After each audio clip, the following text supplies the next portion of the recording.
Yeah, back there. Okay. All right.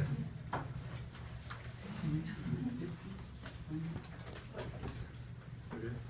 Okay. So, according to the United States government, 6.7% of all American citizens have been a victim of fraud. Now, that's 1 out of 3 people in this classroom.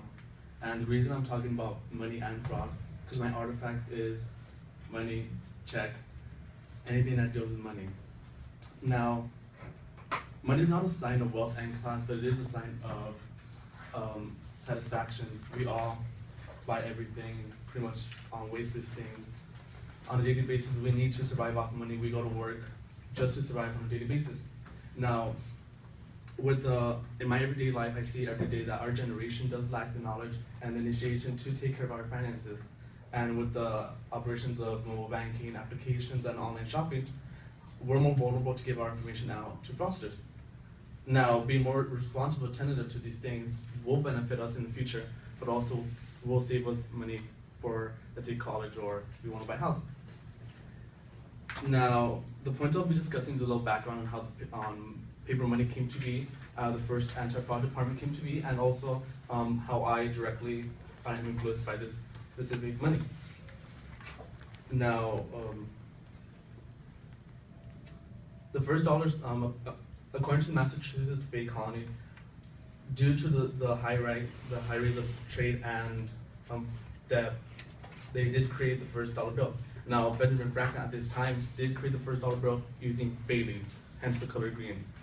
But like, it wasn't literally bay leaves; it was just the creation of them. Now, from all this, there was no way to figure out what was a fraudulent bill or not. The creation of the Secret Service, as we know now, was created, and that was after the Civil War. And because of this whole fraudulent department from the Treasury Department, the first paper currency was created. Now, due to the high demand, how did you write that? Sorry. Now that, as we all do overspend a lot and we're not really aware of our finances, we as a whole generation do lack the initiative to take responsibility of our finances. And this does lead me to my next point. I identify directly with money and this subject because for the past year, I've been an anti-fraud analyst for a company called Rio Financial. Now, Rio Financial is just mainly like MoneyGram, but I'm in charge of all the background check, the accounts information, and I'm the one to protect all of you guys from fraud. So that's how I directly did it. On my first day there, it was just a regular day. I didn't really think much of it. It was the whole process. But I did see, in a matter of 4 hours, 4 fraudulent checks, 3 fraudulent accounts varying from $10 to 15 grand. And from then on, one case specifically did come out the most. It was like about a month ago. It was an 18-year-old. We're located in California, so we have agencies all over the world, varying from Asia, South Africa, pretty much anywhere that's people are located. There was this 18-year-old boy named Josh. For security reasons, I can't say his name. I signed a paper. And there was an 18-year-old boy who came into one of our agencies. And then from then, he came into with a check, a handwritten check, and he presented the check to one of our clerks. Now the clerk at this time, she'll put all the information in the license and she'll scan the check. Either one of 2 things will happen. One, the check will automatically be approved, and the second, if it looks somewhat suspicious, it'll come into our hands. And that's when I take care of it, and I'll do the background information. I check the guy's name, the address, everything match except for the account number. Now in this case, when this does happen, I have to directly either call the bank, do all the process, do all the paperwork, or I could just call the manager of the office if I could get direct phone number. So I got a hold of the phone number. I called the manager, who was a construction company, a small construction company in Florida. I asked him, did you give a check through? Basically, I called him like, hi, my name is Michael Vazquez. I'm calling from the anti-fraud department. Did you present a check to Josh?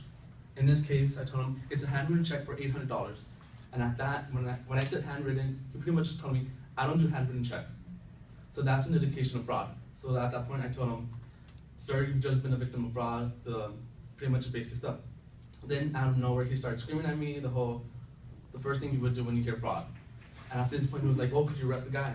And since I'm located in California and he's located in Florida, by law, I'm not allowed to call them and give them the information. So in this case, I told him I can give you all the information where he's located, and you could call the cops on them. So at this point, you gotta understand it has to be in between 10 and 15 minutes, because Josh is at the agency in Florida waiting for my approval. So in a time lapse of 10 to 15 minutes, I gave him all information, I looked up all that, and I forgot the manager's name, but the manager literally called the cops.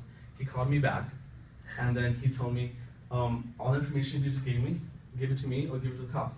So I had to talk to the cops, I had to do a one-on-one interview with the cop over the phone, and at that point, they did validate that the check was fraud, and from that case, the guy got arrested. And I think the reason how he got the account, all that information, was because when I did send him the information, the check image, the license picture, the guy told me that the same guy came into his construction company asking for a job not 2 weeks ago, like 1 week ago, and he must have left like one of his bank information out on the table.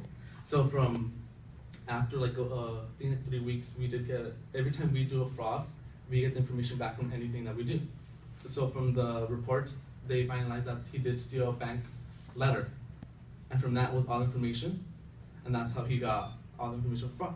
So from then, that's how I relate to fraud directly with money, checks, and anything dealing with money. Pretty much, if we didn't have fraud, or if you guys really weren't that attentive, I wouldn't have a job.